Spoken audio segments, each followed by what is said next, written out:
और आइए आपको सीधे हम लेकर चलते हैं राजस्थान, जहां पर सियासी संकट थमता हुआ नजर नहीं आ रहा है। सचिन पायलट कैंप की तरफ से आज राजस्थान हाई कोर्ट में राजस्थान विधानसभा की तरफ से भेजे गए नोटिस के खिलाफ याचिका दायर की जाएगी। उधर सूत्रों से खबर आ रही है कि पायलट कैंप के कुछ विधायकों के खिलाफ गहलोत कैंप के परिवार वाले एफआईआर दर्ज करवाएंगे। दरअसल इन परिजनों का आरोप है कि पायलट कैंप के विधायक उनके अपने परिवार वालों से मिलने से उन्हें रोक रहे हैं। उधर अभी भी दोनों कैंप के विधायक होटल में ही रुके हुए हैं और दोनों एक दूसरे गुट में सेंध लगाने की कोशिश कर रहे हैं। लेकिन सियासी संकट अभी भी राजस्थान में सुधरता हुआ दिखाई नहीं दे रहा। हाई कोर्ट तक का दरवाजा खटखटाने की तैयारी है, नोटिस के खिलाफ एक्शन की तैयारी है, तो वहीं परिजन भी अब कोर्ट जाने की तैयारी कह रहे हैं। उनका यह कहना है कि जो विधायक उनके परिवार के हैं वो बंधक बनाए गए हैं, मिलने जुलने से रोका जा रहा है। कल लेकिन मुख्यमंत्री अशोक गहलोत ने बड़े आरोप लगाए हैं सचिन पायलट और उनके काम करने के तरीके पर। सुनिए उनके ये आरोप। हमारे यहाँ पर डिप्टी सीएम हो, पीसीसी प्रेसिडेंट हो, वो खुद ही डील करे। अगर मान लो मुझसे मोबाइल नंबर दीजिए, हमें नाम दीजिए, हमें षड्यंत्र में शामिल हो, वो सफाई दे रहे हैं। नहीं, हमारे यहाँ कोई हॉस्टल नहीं हो रही थी।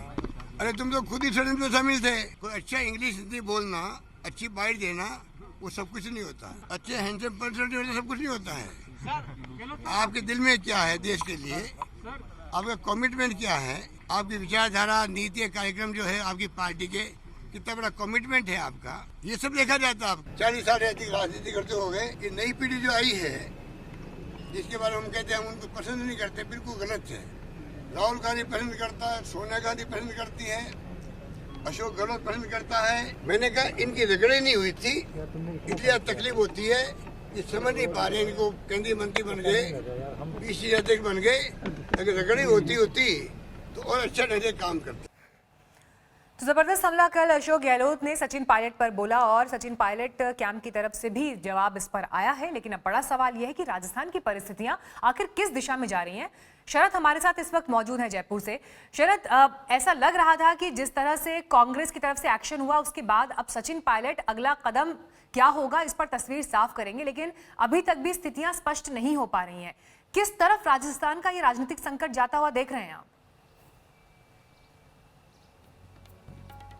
देखिए, मेरी सचिन पायलट के कैंप के विधायकों से सुबह बात हुई है। उनका कहना है कि उनकी पहली प्राथमिकता है कि नोटिस के जरिए 17 तारीख की रात तक जवाब मांगा है। उसके बाद गहलोत ग्रुप का प्लान है कि उनकी सदस्यता रद्द करवाई जाए। तो उनका पूरा फोकस है भी कि अपनी सदस्यता को बचाएं और इसके लिए वो हाईकोर्ट में याचिका दायर करने वाले हैं, कानूनी राय ले रहे हैं। दूसरी तरफ दोनों ही गुट वेट कर रहा है कि उधर से कुछ विधायक आ जाएं, इधर से कुछ विधायक आ जाएं तो हम सामने आए, तब तक होटल में रहेंगे। हमें सचिन पायलट गुट की तरफ से कहा गया था कि जिस दिन राज्यपाल से मिलने गए थे वो होटल से निकल के बर्खास्तगी के लिए मंत्रियों के, उस दिन कलराज मिश्र ने उनसे पूछा था ये क्या आपके पास बहुमत है। इन्होंने कहा था मुझे 4 दिन का वक्त दीजिए।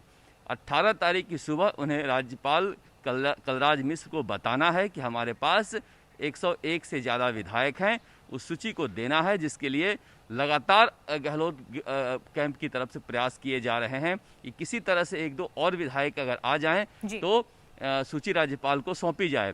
इस बीच ये भी एक समस्या आ गई है कि जिसे बीजेपी ने मांग कर दी है कि मंत्रिमंडल का विस्तार तभी होगा जब सरकार ये साबित करे कि हम बहुमत में हैं। राज्यपाल बीजेपी का है।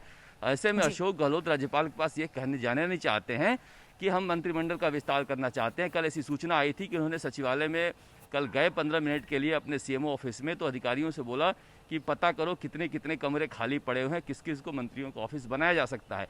एक तरह से इन बातों के जरिए संदेश देने में माहिर हैं अशोक गहलोत की, जो इनके गुट में है, कैंप में है। कम से कम मंत्री बनने के लिए, राज्य मंत्री बनने के लिए, संसदीय सचिव बनने के लिए अशोक गहलोत के साथ रहेंगे। इनकी कोशिश है कि ज़्यादातर जो पायलट कैंप के विधायक इनके पास हैं, जिनकी निष्ठा संदिग्ध है, उनको सबसे पहले मंत्री या संसदीय सचिव बनाया जाए। करना होगा कि परिस्थितियां आगे वहां कम से कम बेहतर हों और जो ये गतिरोध लगातार बना हुआ है ये जल्द अब खत्म हो।